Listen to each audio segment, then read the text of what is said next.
जानते हैं किससे पूछें? उससे पूछें कि जिसने मुर्दा दिलों को जिंदगी बख्शी है। आओ उससे पूछते हैं जिसने अंधेरे में इस्लाम का चिराग रोशन किया है। आओ उससे पूछते हैं कि जिसने वालिदैन का हक बताया है, वही मुस्तफा।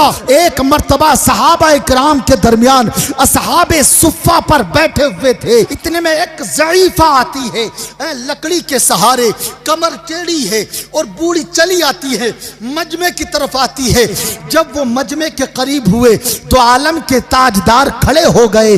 सहाबा इकराम ने देखा कायनात में कौन सी ऐसी जात है जिसके लिए मुस्तफ़ा खड़े होते हों।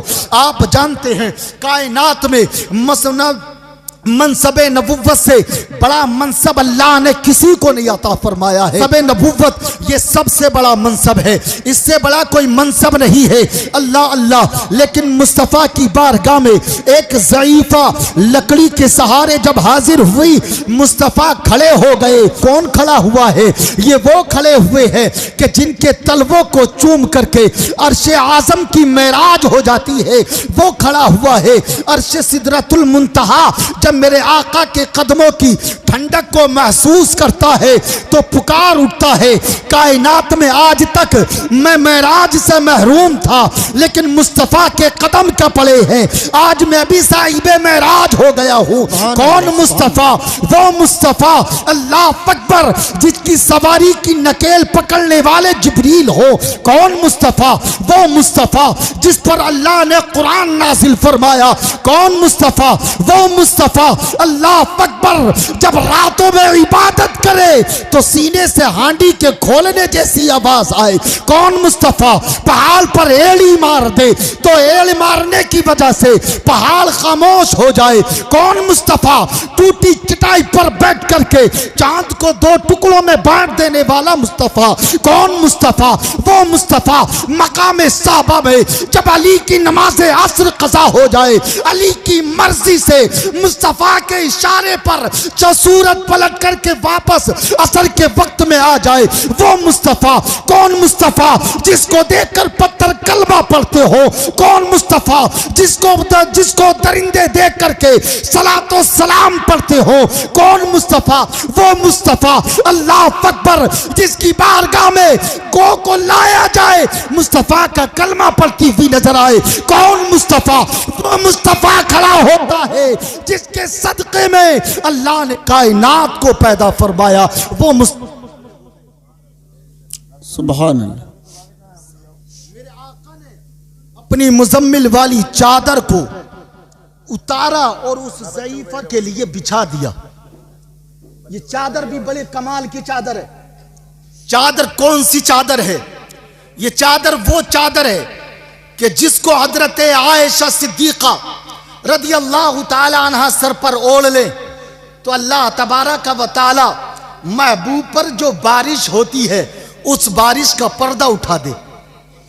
एक मर्तबा सरकार की चादर मुबारक घर रह गई थी, हुजरा आयशा में रह गई थी।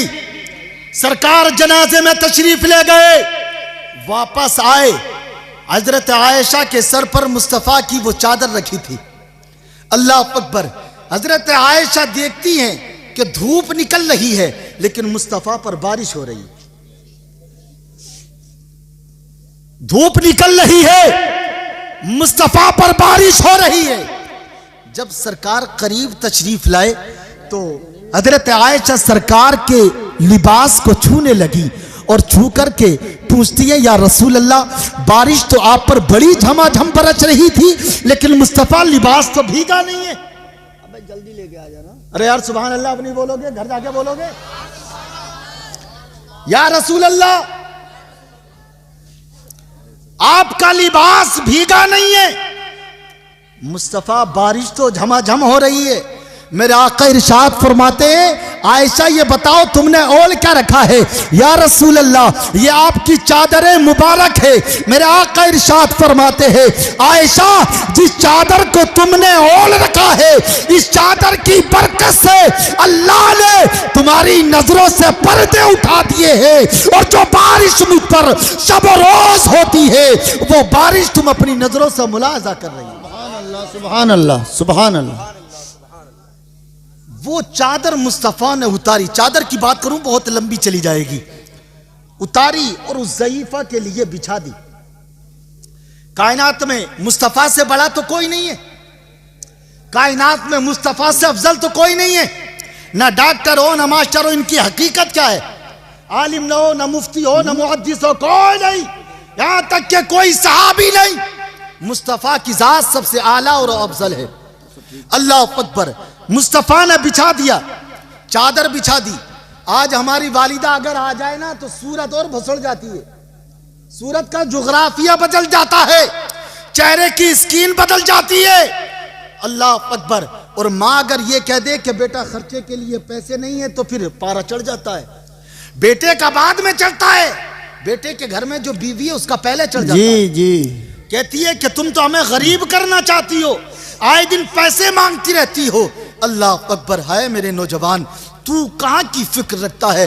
जरा सोच तो सही, जब तू कुछ ना था अल्लाह ने कुछ बना करके तेरी मां के शिकम में तुझको रखा था। जब तू नापाक कतरा था अल्लाह ने उस तेरे नापाक कतरे को खून में तब्दील किया था। तेरी मां ने उस नापाक खून को अपने शिकम में महफूज करके रखा था। और फिर एक वक्त आया कि तेरा वो खून गोश्त के लोथड़े में बदल गया। फिर अल्लाह ने फरिश्ते को भेजा, तेरी मां के शिकम में तेरे आज़ा तैयार हुए, अल्लाह ने उसमें रूह को फूंक दिया। अल्लाह अकबर। तू जब 9 माह के करीब पहुंचा था शिकम में, जिस दिन तू अंगड़ाई नहीं लेता था तेरी मां अपनी अंगड़ाइयां भूल जाती थी। जिस दिन तू अपनी मां के शिकम में गर्दिश नहीं करता था, अल्लाह अकबर, तेरी मां बेचैन हो जाती थी, अपने शौहर से कहती थी आज मेरे बेटे ने अंगड़ाई नहीं ली है, आज मेरा बेटा चला फिरा नहीं है।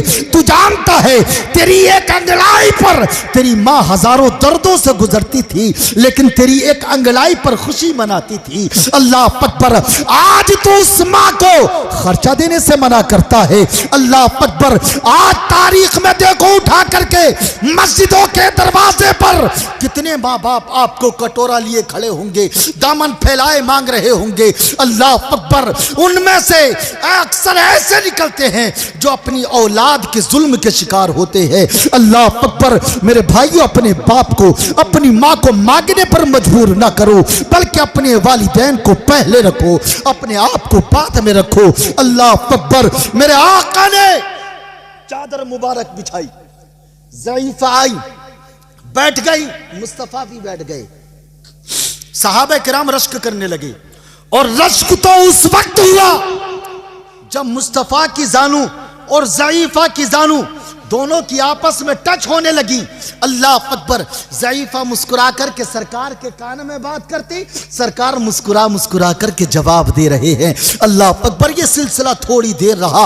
अल्लाह अल्लाह। बरादरान मिल्लत इस्लामिया, जब इस गुफ्तगू को सहाबा ने देखा कि कोई ज़ईफ़ा ऐसी है जो गमों में भी मुस्तफ़ा को मुस्कुराने पर मजबूर कर सकती है, ये आम ज़ईफ़ा नहीं है, ये बड़ी खातून है। सहाबा ने अर्ज किया रसूल अल्लाह ये खातून कौन है?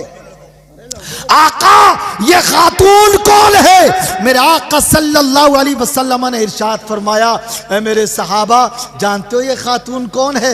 ये वो है कि जिसने मुझे बचपन में दूध पिलाया था। कौन है? हजरत हलीमा सादिया है। जब सहाबा ने हलीमा सादिया का नाम सुना तो मचल गए। अर्ज करते हैं या रसूल अल्लाह अगर आप इजाजत अता फरमा दें तो हम उधर को सामने कोई लगा इनसे आपके बचपन की बातें पूछ ले। है जब अपने बेटे की कहानी माँ बताती है ना तो फिर उसकी शान ही अलग होती है। अब आप समझ सकते हैं जब मसनदे मनसबे नबुव्वत से बड़ा कोई मनसब नहीं, मनसबे रिसालत से बड़ा कोई मनसब नहीं, लेकिन सरकार की वारगाह में अगर दूध पिलाने वाली एक माँ आती है, रजाई माँ आती है, सरकार इस्तिकबाल के लिए खड़े हो जाते हैं। अगर हकीकी माँ मुस्तफ़ा की आ जाती, बताओ सरकार क्या करते? इससे पता लगता है ऐ लोगों, कायनात में सारी जातें अफजल हो सकती है, मगर माँ भी एक अपना मर्तबा और मकाम अलग रखती है। बेशक। इसलिए हमें वालिदैन का एहतराम करना ज़रूरी है। रब की बारगाह में दुआ है अल्लाह तबारक व तआला हम सब को अपने वालिदैन का एहतराम करने की तौफीक अता फरमाए। अल्लाह तबारक व तआला हम सब को इस पर अमल की तौफीक अता फरमाए।